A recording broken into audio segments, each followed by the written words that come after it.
What is the game you are most excited to watch? But if I had to go just of the NFL games, it's the Bills and the Colts. Slam dunk, easy choice. It's not about you. It's about the Jaguars. And for Duval, we want Urban Meyer and Justin Fields. No, I genuinely like the Jags. You like the Jags too, but like you kind of just hopped off them after they traded everyone away. I'm still with the Jags. I like the Jags team. I like the roster. I like their players. Don't you question my Jaguars fandom. You don't even have a LaVisca Chenault jersey like I do. Yo, really? I'll throw it on right now.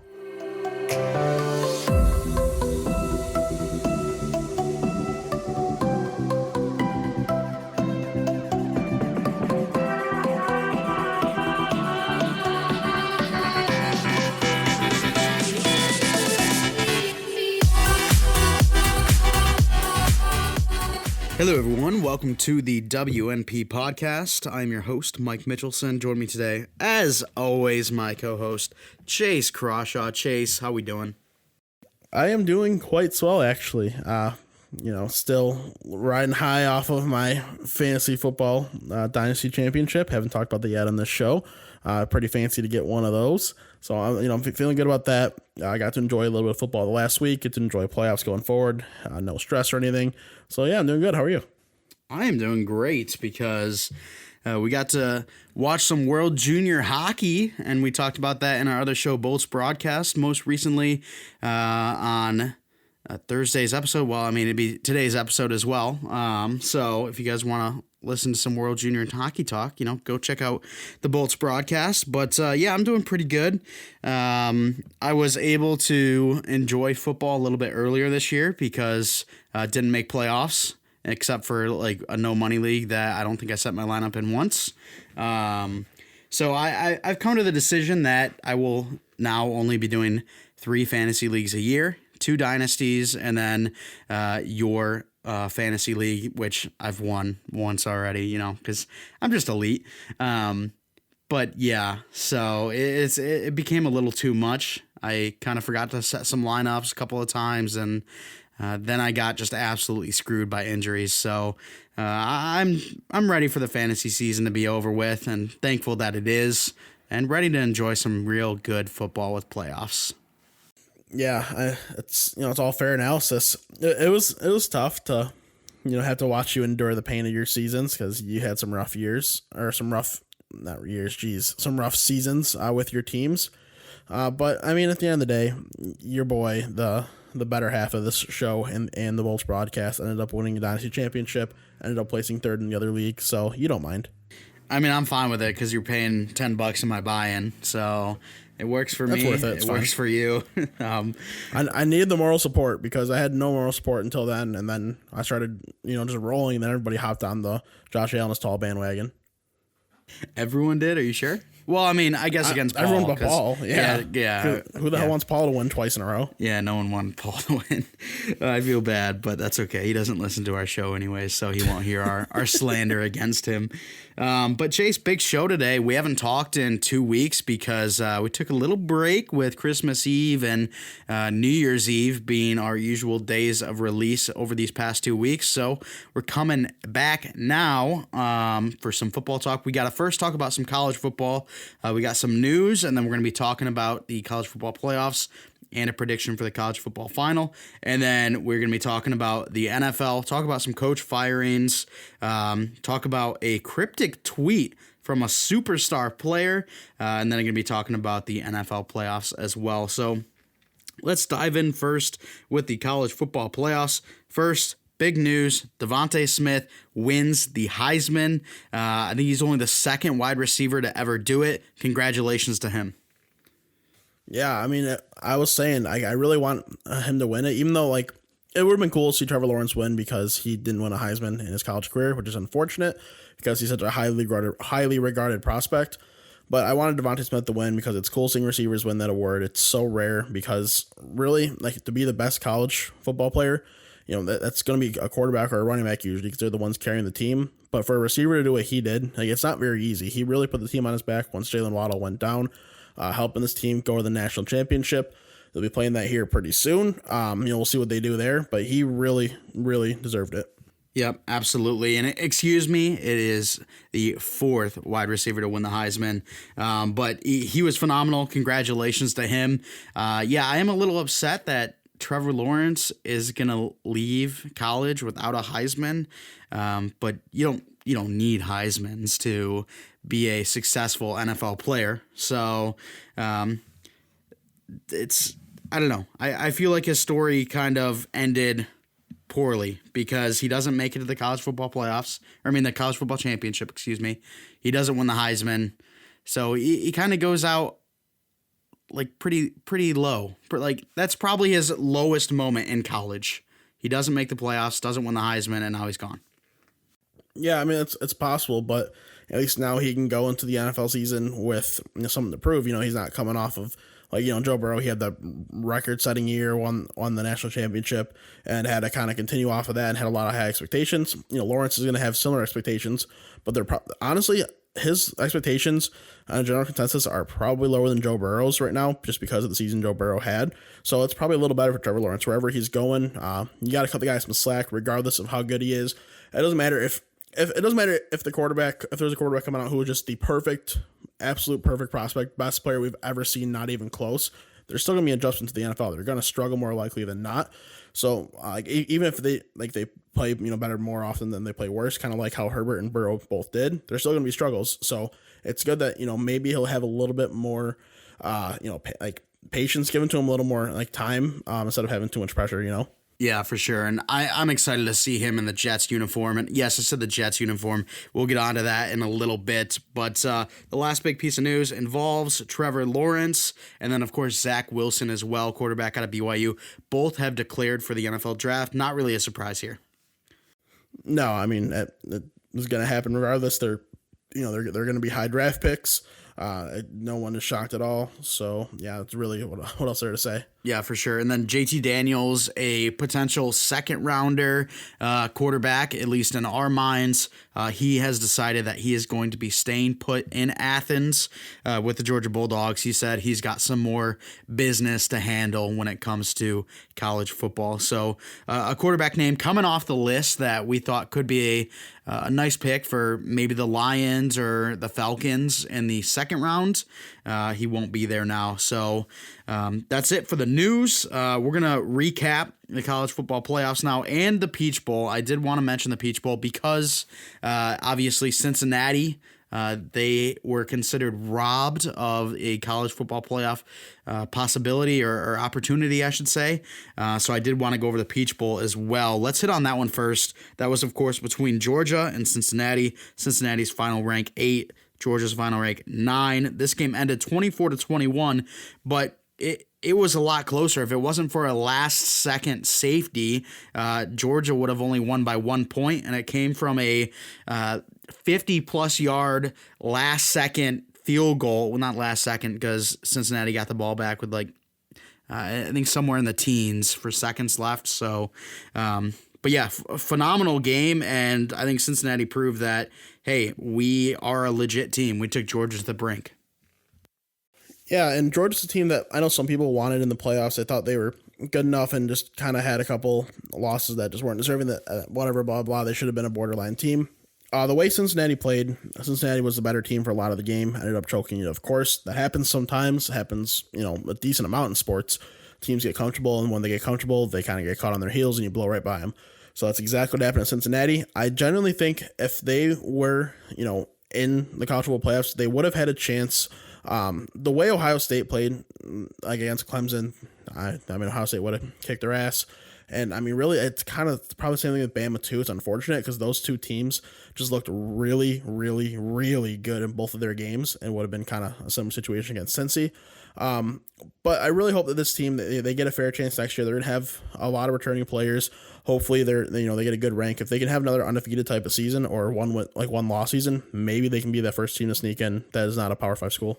Yeah, absolutely. And Cincinnati, they completely shut down Georgia's run game, which if you shut down Georgia's run game, then they're a pretty, I don't want to say easy team to beat, but it definitely takes out the dynamic that Georgia has going for their offense. Georgia's offense is led by their run game, so if you're able to shut that down, it's going to be a lot tougher for Georgia to actually get points on the board. However, George Pickens, a great wide receiver for this Georgia team, sophomore this year, and he's going to look to have an even bigger junior year next year. He had a big game, 135 yards and a touchdown, so it was nice to see that. However, JT Daniels a little sloppy with the ball, had an interception and wasn't as clean as I expected. However, he did put up 392 passing yards. Yeah, I'm just going to mention this. JT Daniels, you talked about him being a second-round pick this year. He's going to be a first-round pick next year. Georgia is going to be a very, very nice football team next year. You know, he's going to be able to do what Jake Fromm couldn't do, take him over the top. He's going to bring him into the college football playoffs. They're going to compete for a championship maybe. If Jake Fromm was a JT Daniels type of quarterback, those Georgia teams would have actually done some damage, maybe pushed for a national championship, maybe won a national championship. So now that he's there, they've got a lot of talent. They're still just running back university. Be excited next year for his Georgia's defense is always stellar, and the offense should finally be dynamic. Yeah, for sure. And they bring back Jack Podlesny, their kicker, who, it's hard to replace Rodrigo Blankenship. Guy was phenomenal, and he's phenomenal with the Colts right now. And who doesn't love the goggles? But Jack Podlesny was phenomenal this game, 3 for 3 on field goals. And he hit a career long on his first ever game-winning kick. Nailed it. So, guy had balls of steel that game and won the game for Georgia. So, congrats to him. Congrats to this Georgia Bulldog team. Hoping to see Cincinnati and Georgia both perform quite excellently next year once again. All right, Chase, let's now move on to the Rose Bowl. This was the first game between Alabama and Notre Dame. A game that I thought could get out of hand. I predicted that a 20-point win was coming for Alabama. I don't think I said it on the podcast, but I told my dad I wouldn't be surprised if it's a 20-point win. However, that was incorrect. It was, let me math here real quick, a 17-point win. So I was close, but Alabama takes it 31-14. Yeah, and they looked really good throughout the whole game, too. Like, they looked great offensively, they looked great defensively, setting up for a hell of a game coming up in the national championship. Mac Jones, he played a nice game. Devontae Smith, he had a couple drops, which was a little surprising, but at the same time, he made a couple just unreal, phenomenal catches, too. So they kind of balance each other out, and when you win the game, it really doesn't matter about your mistakes. You just move on from them and learn from them. So Alabama, they're going to be yet again in the national championship, and they are probably going to win it, and it's just going to be a stupid same old narrative again, like every year. I mean, we expected it to happen, though, because Notre Dame, although they're a good team, we kind of had this feeling that this was going to happen based off Notre Dame's game against Clemson in the ACC championship. So, it is what it is. Mac Jones is going to lead his Alabama Crimson Tide against the Ohio State Buckeyes. It'll be exciting to see Mac Jones versus Justin Fields.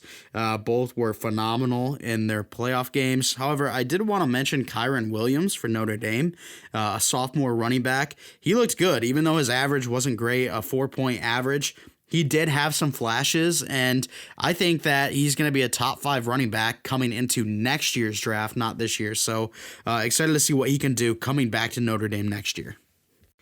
Yeah, no, it should be a ton of fun. He's really in line to have a really great year coming up, so hopefully we can see him do that. But Notre Dame, for whatever reason, Notre Dame, I know they're a good team, but I can never choose them in any serious game they play in. I can never root for them. I can never say, oh, they're going to beat this team or that team. I don't know why. It's just always been that way for me. It's because they're always the bridesmaid, never the bride. They're always there. They're always really close, but they can just never get it done. It's the history of Notre Dame, and it's unfortunate. I would love to see some big powerhouses come back. Like Notre Dame right now trending in the right direction, but if Michigan, USC, Miami, if some of those big powerhouses could come back, give us some nostalgia from the early 2000s, I would absolutely love that because it's the best for college football. When there's only 3 teams, Alabama, Clemson, Ohio State, it gets boring. I mean, you just heard Chase. He's like, Alabama's going to be in the championship yet again. Who wants that? It's true. We need some variety. So I hope that some of those other teams can get back to prominence. Will it happen? Probably not. But that's a pipe dream that we can all have, right? Yep. I mean, I was saying exact boat as you. It'd be great to see like Michigan and the U get back to prominence. All right, let's talk about the All-State Sugar Bowl now. This one between Ohio State and Clemson, of course. Ohio State only coming in at 7-0. We didn't think they were actually, or 6-0, excuse me. We didn't think they were going to even make it to the Big Ten championship because you needed to win you need 6 games at least played, and they only had 5. However, the Big Ten made an exception. They made it. They beat Northwestern, and now they are in the All-State Sugar Bowl against Clemson. And my, oh my, Justin Fields. There was some concern because he looked a little shaky in the couple of games prior. However, he was absolutely phenomenal this game, and it came with an injury. Yeah, he died on the field. I mean, like, it was a clean hit. I can't remember who hit him. He got a targeting penalty to end his college career. Same thing happened last season to end his college season. He got a targeting penalty. They were both bad penalties. Like they shouldn't have been called. Like, he didn't do anything wrong. But because it's the quarterback, like, you can't hit the quarterback. It's so stupid. It makes me so angry. But he took a hard hit. It was a clean hit. He died on the field, but he got up, trooped through it, played a hell of a game. Tip my cap to him, dude. They mollywopped Clemson. Clemson just had no chance in that game from the start, really. Ohio State wanted it. They took it. And Trey Sermon is just skyrocketing up draft boards. We were talking about how, like, I think he could be a middle round guy. I think he could be a steal, 4th, 5th round type of pick. But, as I really think more about it and read more about it, like, he's probably going, like, by the 3rd round this year, dude. He's just, his talent's too undeniable, and teams are finally starting to notice it. Look out for him and Justin Fields. Like, they're both going to need to have really big games against Bama coming up. And I think Sermon could be in for another huge game, kind of like he was. Yeah, and I think that's kind of the story for this whole Ohio State team. I mean, Justin Fields, he was in conversations with Zach Wilson as being the number 2 or the number 3 quarterback before coming into this game, which I thought was kind of asinine. I think Justin Fields is I don't want to say generational, but he is an elite prospect. So I thought it was kind of crazy that Zach Wilson having this one good season would put him in the same conversation as Justin Fields.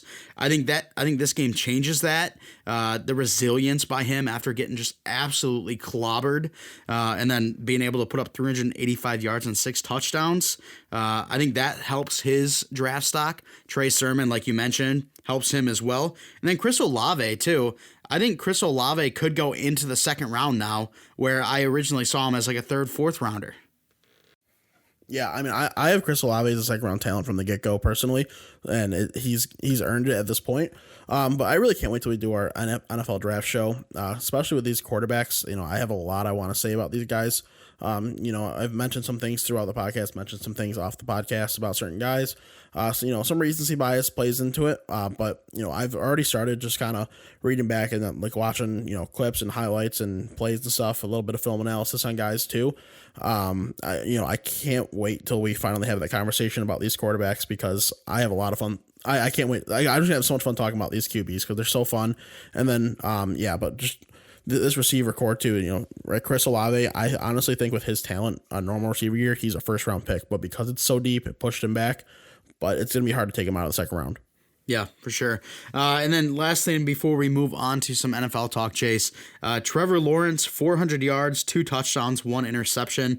Yards, he did well. However, the day overall, kind of lackluster. And then Travis Etienne, only 32 yards and 1 touchdown on the ground. Added 64 yards through the air, but another lackluster game. Do you see this game at all dropping the draft stock for either of these players? No. I would agree. I would agree with that. I think Travis Etienne is still. I think if anyone was taking a hit, it would be him. But I don't think this hits him at all. No, if like he is, so I personally don't have him as my number 1 running back. It's close. I have Najee Harris as my number 1 running back, who I would take first. But I still think if one running back were to go in the 1st round, it would be Etienne, and I still think that's a possibility depending on the team, depending on the need.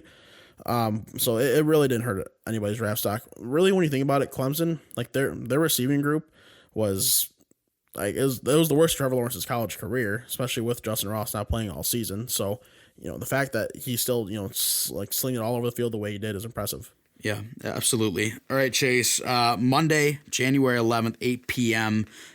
Miami Gardens, Florida. We've got Ohio State versus Alabama for the College Football National Championship.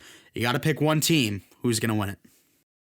I already said it. I'm taking Bama. I hope you take Ohio State so we can be opposite. But I just can't go against Bama, dude. It's the same thing every year. They pretty much always win it. They have the Heisman winner. The Heisman winner is gonna seal it off with a national championship, just like last year. It just is what it is.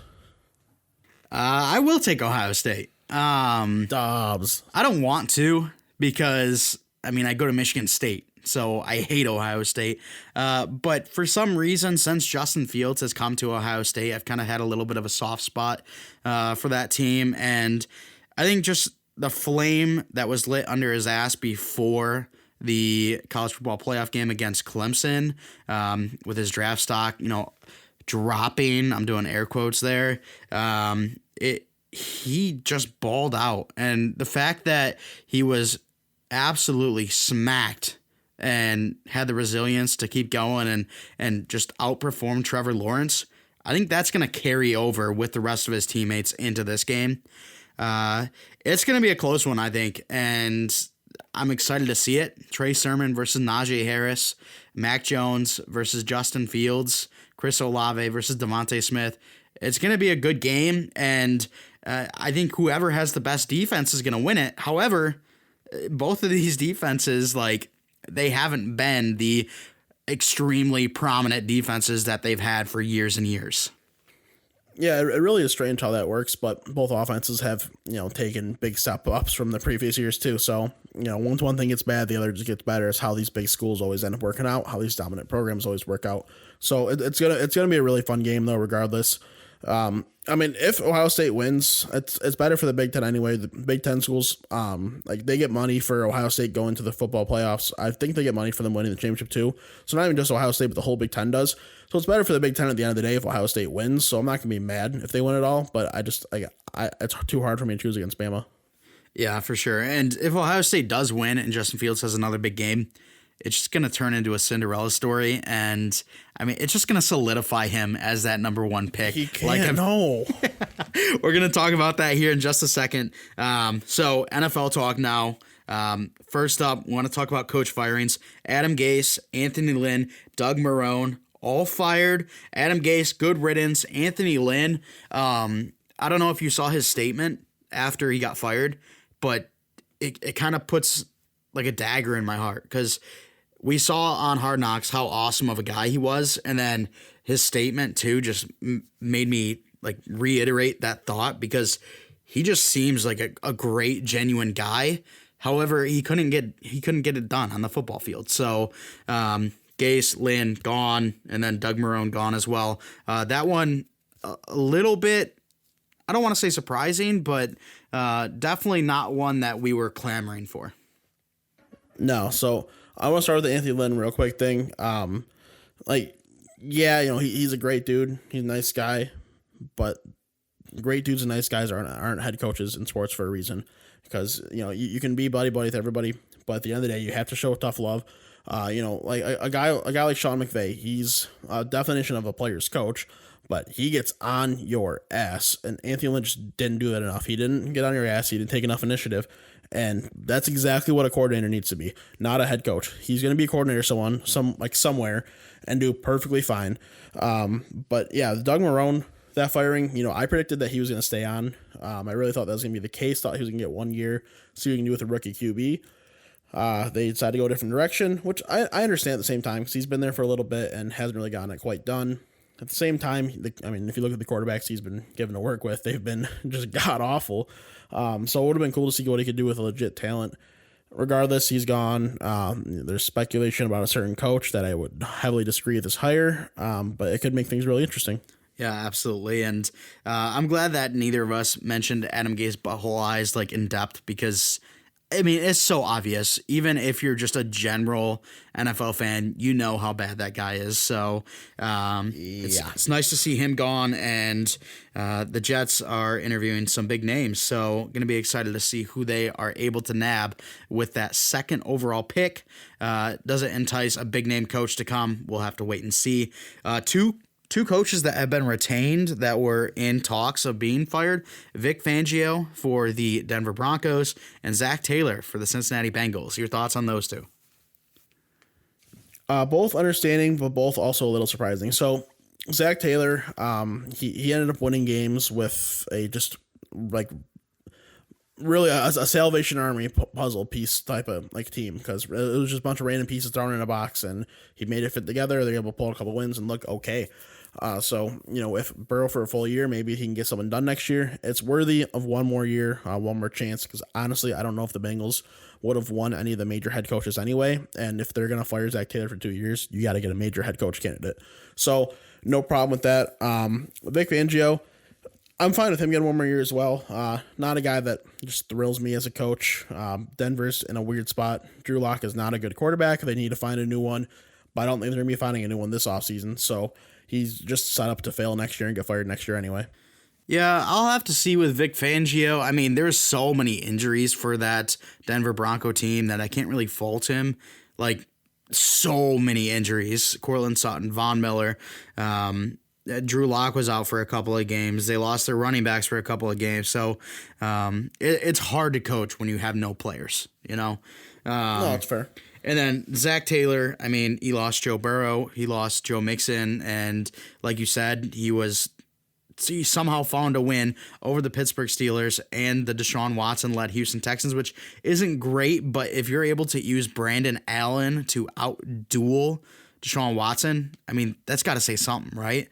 So yep. I was all aboard the fire Zach Taylor bandwagon. However, those two games made me think, wait, if he's doing this with these players, what could he do with Burrow back? What could he do with Mixon back? What could he do with a healthier offensive line that maybe could add like a Penei Sewell? I don't know if that's happening anymore now that they have the fifth pick, a Liam Eichenberg or, some other players. So I'm fine with giving him another year. However, I need to see Lou Anarumo, the defensive coordinator, leave, because other than Jesse Bates, that defense was pretty bad this year. Yeah, and Jesse Bates is awesome, and he just has too much talent. That's why he was as good as he was. But the rest of the defense was in shambles.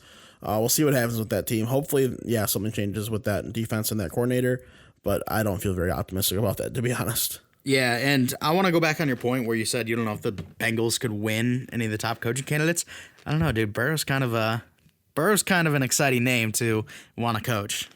No, he is. It's fair. But at the same time, if like a new head coach, if they have the Jets or the Jags, like available, like one of the top two, in theory, one of the top two candidates would probably go to those two teams because they can draft a quarterback and completely build their team. Where Burrow, obviously, he's an unreal talent, and he's not someone you have to build an offense around. Like, you can just place him in an offense, and he's great, good to go. But teams like our coaches really like getting their guys. You've seen it before. I know this is a different kind of situation, but like in Washington.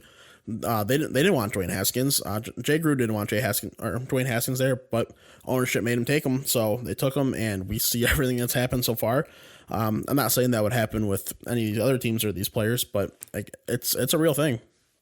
Yeah, I might say that the Chargers have the most interesting job position because they have so many talented players. I mean, Justin Herbert was phenomenal this year. Obvious rookie of the year in my mind. And then you add Derwin James, Joey Bosa, other players like that. I think that team might be the most interesting if I'm a coach. But yeah, I mean, I get it. There's so many nice opportunities out there with Jacksonville, the Jets, and the Chargers. So we'll have to wait and see. But real quick before we move on, I just want to say my favorite part about all these like head coach like openings with teams is that the Lions are literally like the worst situation while also being the least attractive spot for head coach. So like Lions are just about to get drafted so hard. I'm so happy. I love my life. Yeah, you gotta love that. But Chase, let's talk about some of the more popular names for coaching candidates. Obviously, you got Robert Saleh. I mean, I hear his name pronounced so many different ways. Salami, that works. Eric Bieniemy, obviously, his name has been in the coaching, circle, the head coaching circle for hires for like 2 years now, because the Bengals could have hired him, but they chose Zach Taylor. Then you got Arthur Smith, the offensive coordinator for the Tennessee Titans. You got Marvin Lewis, and then there's one more name that I want to leave out for now. We'll talk about him after these 4 names. Any of these 4 names really intrigue? You know what? Marvin Lewis, that's the name that intrigues you the most. Any name but Marvin Lewis said, yes, I would be great with any of those. The best thing is, you're saying all these names, but none of these guys are going to the Lions anyway, so what the hell does it even matter? Because the Lions are trash. No one wants to coach the Lions. But whoever gets these coaches, I legitimately think all the names listed except for Marvin Lewis are great options to hire to teams. And Marvin Lewis, he could be fine for a team. But you're not gonna expect greatness with him coaching. But he could help a team who is just in the pooper, kind of maybe come back, get to that 7-9, 9-7 type of range, and then have another coach come in and take him over the hump. Yeah, I think exactly that. Like Marvin Lewis, the amount of rebuilding he had to do in Cincinnati was insane, and he was able to do that, bring Cincinnati to 5 straight playoff appearances.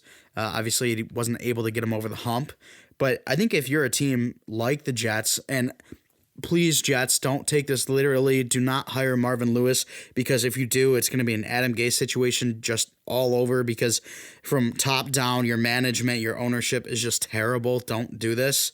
It's not going to work. However, if you're a good owned team that needs the rebuild, I think Marvin Lewis is a great person to bring in.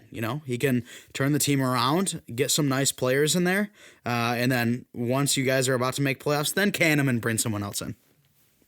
I mean, yeah, that's pretty much how it works for him. Like, it just is what it is. He's just not a good enough coach to do anything, but at the same time, he's not so bad that he's just going to take you to 0-16, 1-15, or whatever.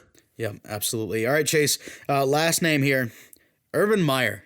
And the reason we waited so long to talk about Urban Meyer is because he is linked with this Jacksonville Jaguar coaching opportunity. Obviously, we don't know if it's happening yet. However, the link is very strong. I've heard it from so many different sources that Urban Meyer sounds to be the leading candidate, and really it's just up to Urban Meyer himself if he wants to come to Jacksonville, because Jacksonville's already got the bag of cash waiting to hand it to him. It's just, will Urban Meyer take it? And if he does this mean a Justin Fields first overall selection? That's what I fear. Like, it would not shock me at all if Meyer were to go there. He'd want to get Justin Fields, a guy that he has familiarity with both these players, watching them and being in the college football realm. But he has more familiarity with Justin Fields, and it just makes a lot of sense for him to take that guy.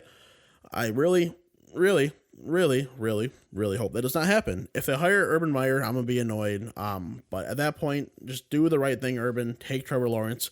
He's the better quarterback. He's what you need in that franchise. Put Trevor Lawrence there, fill a couple holes on defense. They're back to being a playoff team. Jacksonville's like that close. The Jets, if they spend money, they're in the same like kind of realm too. So let them spend money, and if they want a QB, they can take Justin Fields. He's gonna need to run around a little more there anyway. So he has a little better running ability compared to Trevor Lawrence. So he'll have more success there. So please, Trevor Lawrence to the Jags. But Chase, wouldn't that ruin Justin Fields' relationship with Urban Meyer? I mean, Justin Fields. Suck my toes. Justin Fields is like a son to Urban Meyer. So I think Urban Meyer needs to draft Justin Fields first overall. I know it hurts your fan. It doesn't even hurt your fantasy team. Justin Fields is so much better than Gardner Minshew. He's going to help your fantasy team tremendously. Maybe it's not as much as Trevor Lawrence, but it's not about you. It's about the Jaguars. And for Duval, we want Urban Meyer and Justin Fields. No, I genuinely like the Jags. You like the Jags too, but like you kind of just hopped off them after they traded everyone away. I'm still with the Jags. I like the Jags team. I like the roster. I like their players. And if you're gonna hire Urban Meyer, he needs to make the right decision. The right decision is the clear-cut candidate, the guy who's been the number 1 projected pick for the last 3-4 years already. Don't you question my Jaguars fandom. You don't even have a I just LaVisca did. Chenault jersey like I do. Yo, really? I'll throw it on right now. No, I mean, it'd be so much more fun if Justin Fields and Urban Meyer are on Jacksonville. Sorry, not sorry. I think it'd be I know we disagree on this, but I think Justin Fields would be better in Jacksonville than he would be in New York. And I think Trevor Lawrence would, be good both places. But I think for the benefit of seeing two franchise quarterbacks out of this draft rather than one, Justin Fields should get drafted by Urban Meyer first overall. All right, Mike, if you had the choice, you could only have one of these quarterbacks have a successful career. Which one do you want to have which one do you want to have the successful career? Joe Burrow. That he wasn't in this. Oh. Well, come on. You can't do that. I don't care. It's a hypothetical. You need to answer. Both. Why would I wish bad on either of these guys? If you choose both, then both fail. So choose one. Well, I guess just because I don't want there to be a Ryan Leaf type situation where a generational quarterback fails, I guess I would rather have Trevor Lawrence. But Trevor Lawrence can succeed in both Jacksonville and New York. How many these borderline generational talents or these great talents have gone first overall to these bad situations and failed? Too many have. More have than have succeeded. So if he went to the better situation, which is the Jags, believe it or not, because the Jets franchise from the top to the bottom is just a disgrace, he's going to have a lot more success in Jacksonville. Where Justin Fields, I think Trevor Lawrence can carry a team. I think Justin Fields can carry a team. And just the way Justin Fields plays the game, he's going to have to carry the team a little more himself, and that involves more running, kind of what Deshaun Watson's doing in Houston. I think Justin Fields is a better fit for that than Trevor Lawrence is. So I think Justin Fields has a better chance at success with the worst franchise than Trevor Lawrence does, as much as I think Trevor Lawrence is the better prospect, if that makes sense. I don't know if I agree with that. I get the running capabilities and everything, but I feel like if there's a quarterback that will, out of the two, if there's a quarterback that cracks under pressure and gets off to a slow start, who do you think it is?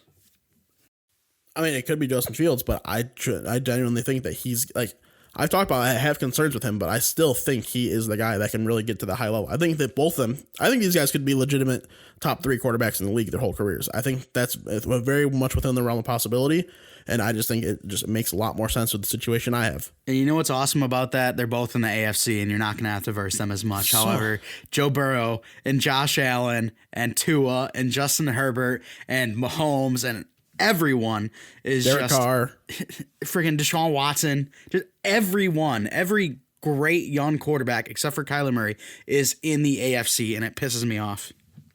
It's so strange. It's kind of cyclical, how the NHL, the East is so good and the West is so trash. It's starting to change a little bit. Kind of same thing. The NFC, they were dominated with the quarterbacks. Other than Tom Brady, the Patriots were the anomaly, but they were dominant teams in the NFC.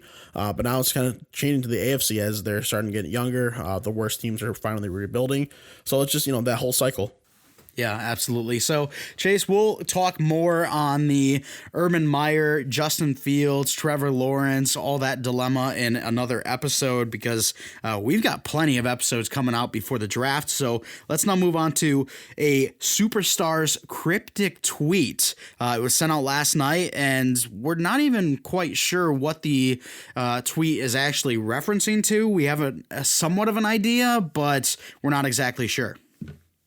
So yeah, last night Deshaun Watson kind of out of nowhere randomly tweets out, "Some things never change." ... Kind of out of nowhere. People don't really know what it means. A lot of people are thinking it relates to the GM hire, the Luke that Caserio is going to be coming in as the GM. So apparently D Watts has an issue with that. I don't know. It could be that. It could be something else. Who the hell knows? It could be just him saying something for funsies. It could be like Josh Jacobs trying to troll.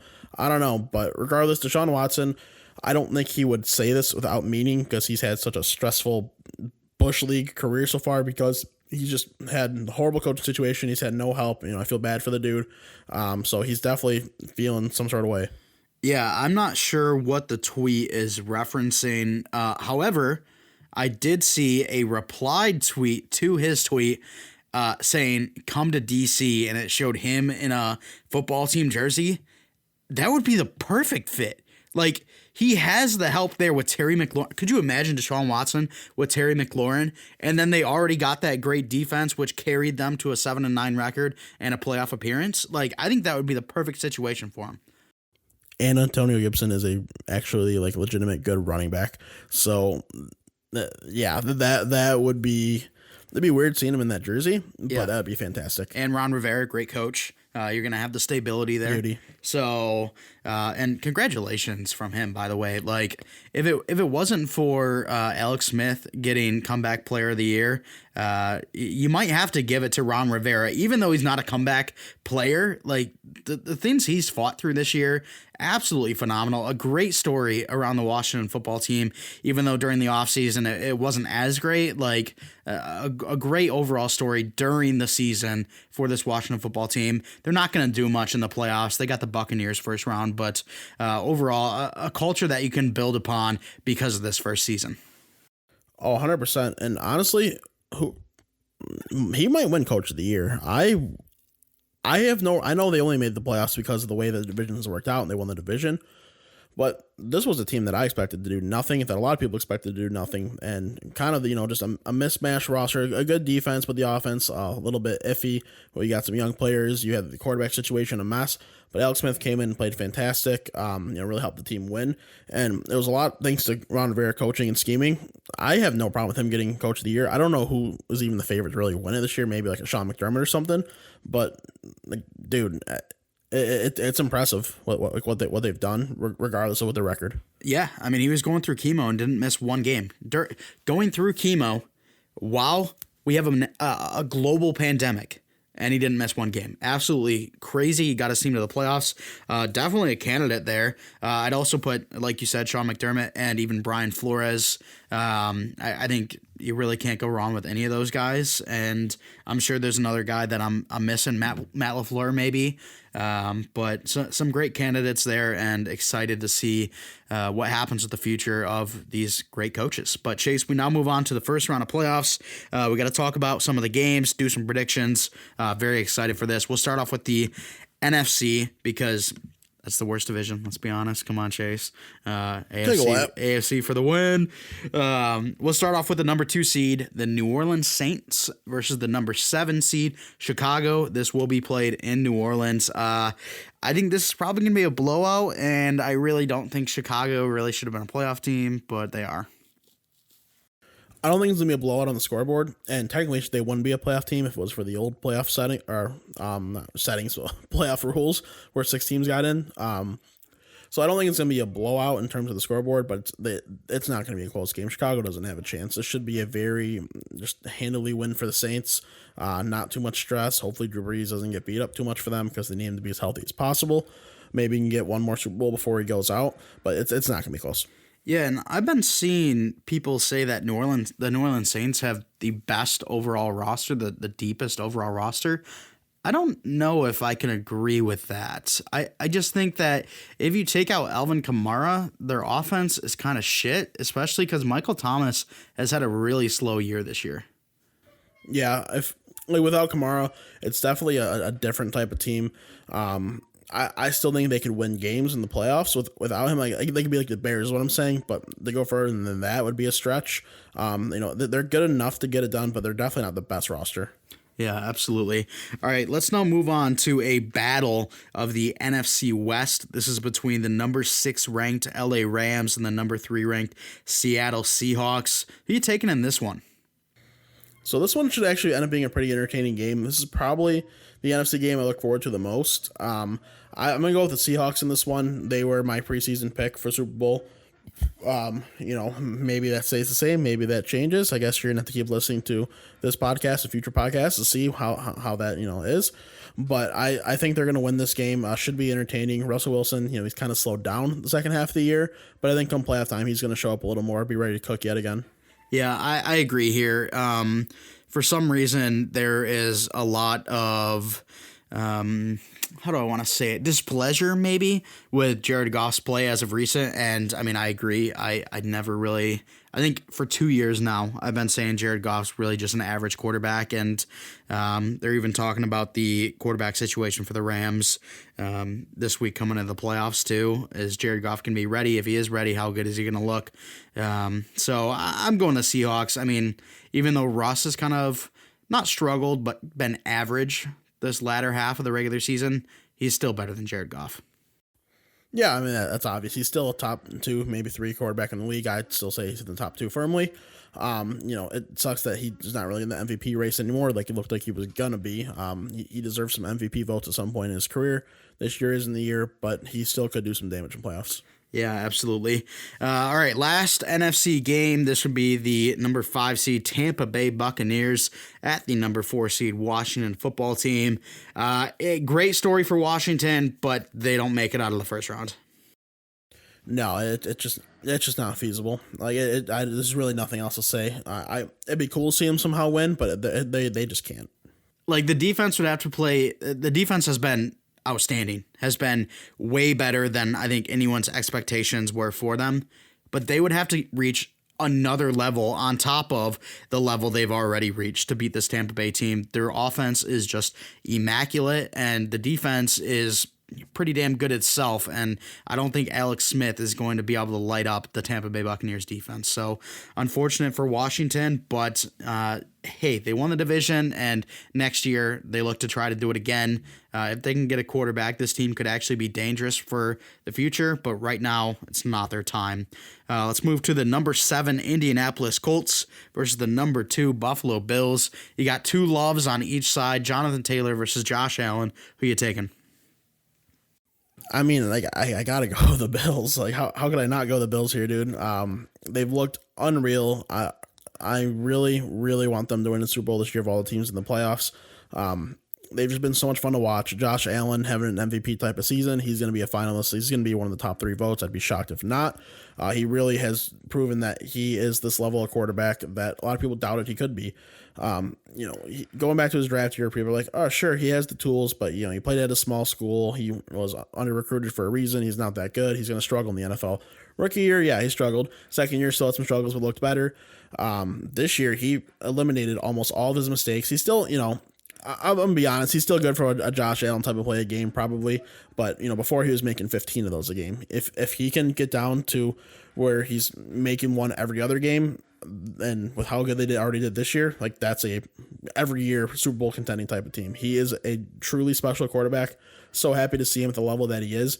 And I really hope he can do something in this playoffs. Yeah, I'm going to go with Buffalo as well. But I am concerned. I just don't. I need to see Josh Allen perform like he did this regular season, because last playoffs he had one of the biggest blunders in playoff history, and outside of Booger McFarland saying you should spike the ball on 4th down, but I need to see it out of this team. They have a little bit more experience because of last year. The defense is phenomenal. Josh Allen looked great. I think they need to get the run game going to take some pressure off of Josh Allen, which is going to be tough because you're going against DeForest Buckner, Darius Leonard, and your running backs aren't that great with Zach Moss and Devin Singletary. So I'm interested to see how it plays out. As a Buffalo fan, or if you are a Buffalo fan, I'm not, sorry.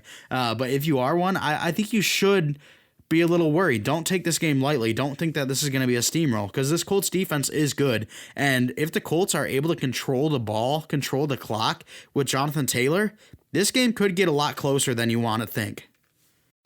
I generally don't think the Bills and Bills fans are taking this game lightly, and they know this is a tough game. This is probably honestly the closest matchup in the playoffs for me. It's gonna be a tough game. But you saying you're worried about Josh Allen in the playoffs, like just because of what you saw last year, dude, you got to remember these are 2 completely different players. Last season and this season, Josh Allen are 2 completely different players. He's figured it out. He's understanding defenses better. The coaching, the scheme has all worked out perfectly. And like he might make a mistake. That happens. He might make a couple mistakes. That happens with every quarterback. But he is just a completely different player this time around. Well, the only thing is, he had a 3-game stretch in the middle of this season. I think it was like 6-9 or something like that, where he looked like last year's Josh Allen. Like, Yeah, and it happens. Like players slump sometimes, quarterbacks slump sometimes, goal scorers in hockey slump sometimes. It happens. He's still a young guy. He's just figuring out his breakout, and since that slump, he's looked absolutely fantastic. Hasn't missed a beat. yeah, but he looked fantastic before that slump, then had the slump. I'm just saying that even though he has looked great, and I'm not denying that, he's my number 2 for MVP right now. I'm not denying that he's been great. I gotta see it. Like, he's played some good teams, some bad teams. He's looked great against good teams. He looked great against bad teams. He's looked poorly against some good teams. So I have that little worrisome in the back of my mind, and I'm a Bengals fan, so we always have this, and it just always happens. So I'm taking Buffalo regardless. But I think that this game is going to be pretty close, and I'm excited for it. But moving on, let's go to Cleveland and Pittsburgh. The number 3 seed Pittsburgh hosts the number 6 seed Cleveland Browns. We saw this matchup in Week 17 without Big Ben and without some of the other key starters that Pittsburgh has, like T.J. Watt, and Cleveland just inched out a victory.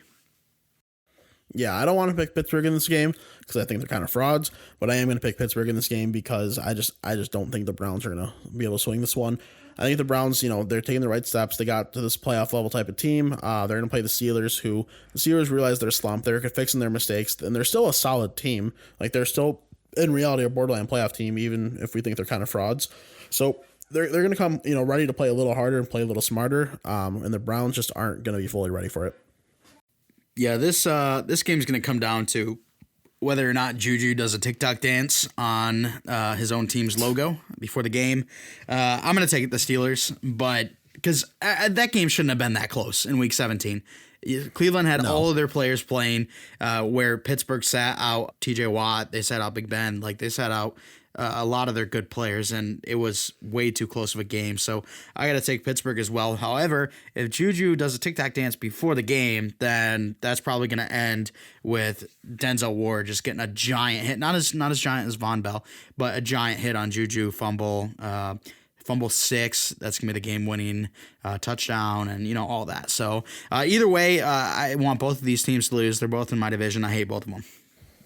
Fair enough. All right, last game, the number 5 seed Baltimore Ravens against the number 4 seed Tennessee Titans. Both of these teams have good defenses, and both of these teams really prioritize the run. However, the Tennessee Titans have a little bit better of a passing game, but will that be able to push them over the hump of the Baltimore Ravens? I'm really conflicted on this game. Like, the Titans are probably the team that I prefer, but I just don't know if they're going to get it done in the playoffs. I got a better feeling about the Ravens, but I think I'm going to go with the Titans. I think Derrick Henry is going to have a real nice game. He broke 2,000 yards this year, which is just amazing to see. It was really cool to see. Tannehill, he's a solid quarterback. He's not an unreal quarterback, but he's a quarterback that you win games with, and he's going to do just enough to get the job done on the back of Derrick Henry running the ball all over the Ravens. He's not going to run for like 200 plus yards, but I wouldn't be surprised if he's going to cross 100, get in the end zone maybe twice, do just enough to help that team win. Yeah, this game is very interesting for me too. I'm not quite sure who to pick because I honestly kind of think of Tennessee along the lines of Pittsburgh, not to the extent of being fraudulent, but outside of Derrick Henry, I kind of feel like the Titans aren't the greatest. Like last year, we saw Ryan Tannehill. He had like 80 yards in the first 2 games of playoffs. Because Derrick Henry just carried the load. And if Baltimore is able to shut down Derrick Henry, which is going to be hard to do, not many teams have done that this year, then I think they can take the victory. But at the same time, Lamar Jackson has been terrible in playoffs. So it's kind of up in the air. I really don't know who to go for. For the difference, I'll pick Baltimore because, having different picks is a lot more fun than not having different picks.